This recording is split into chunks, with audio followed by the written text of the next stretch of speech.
on strike and they're walking that picket line, as I've done over and over the last many years. When they're walking that picket line, when I'm President of the United States, no one will walk through that picket line and take their job away from them.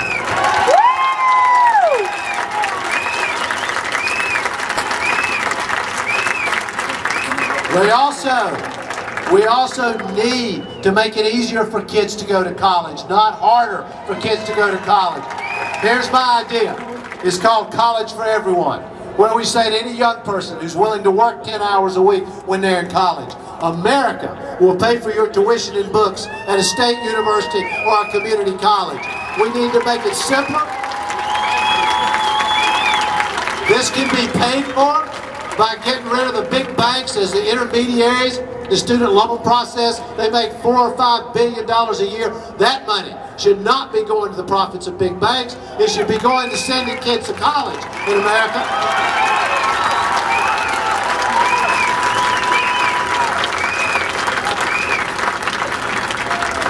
We are also, come January of 2009, going to have a President of the United States who actually believes in the Bill of Rights and the United States Constitution.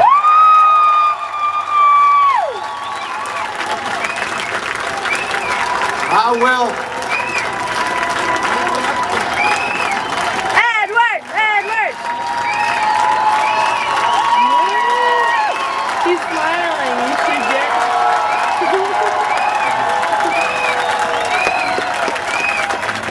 I will close Guantanamo, which is a national embarrassment. There will be no more rendition or secret prisons. There will be no more illegal spying on the American people by the President of the United States.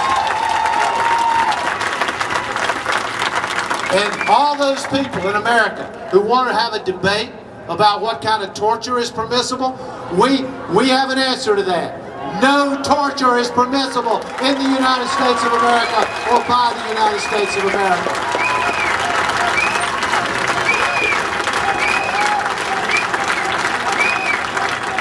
We know what needs to be done. We just need a leader who's got some guts and fight and determination and who's willing to take us there. Somebody who can galvanize you and the American people into taking the action that we need. You know, people say to me sometimes, it feels like this is personal to you. It is very personal to me. I watched my grandmother, who helped raise me, who had a 5th or 6th grade education, came from a family of sharecroppers. I watched her walk to the mill every day, work her shift. She would have done anything for me. My parents did exactly the same thing. My dad worked in a mill for 36 years so that I could have a chance in this world. Your parents, your grandparents did exactly the same thing. They worked and struggled and sacrificed. Why? So that you could have a better life. They have now passed that torch to us. It is the great moral test for any generation of Americans. And we stand in their footsteps, and we stand on their shoulders.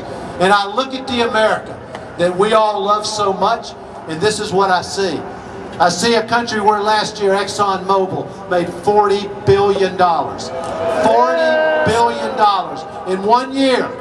Where the CEO of one of the largest health insurers in America made $200 million in 1 year.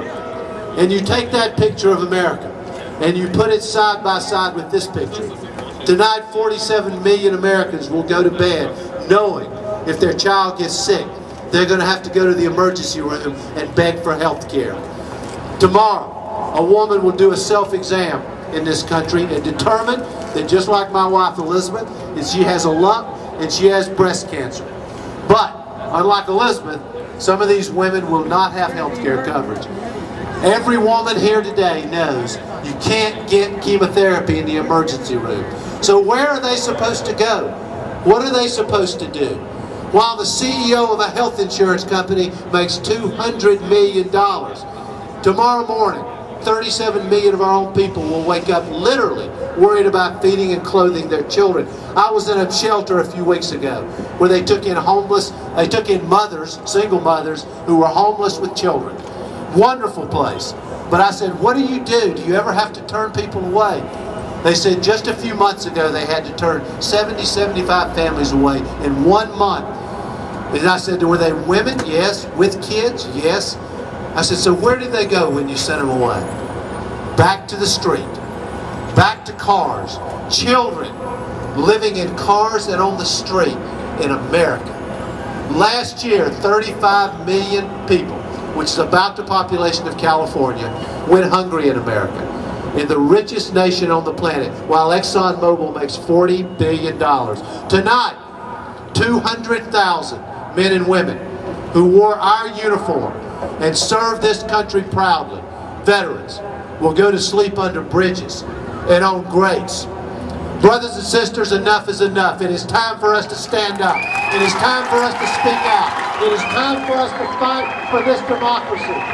It is time for us to make the American dream and the promise of America available to all our children.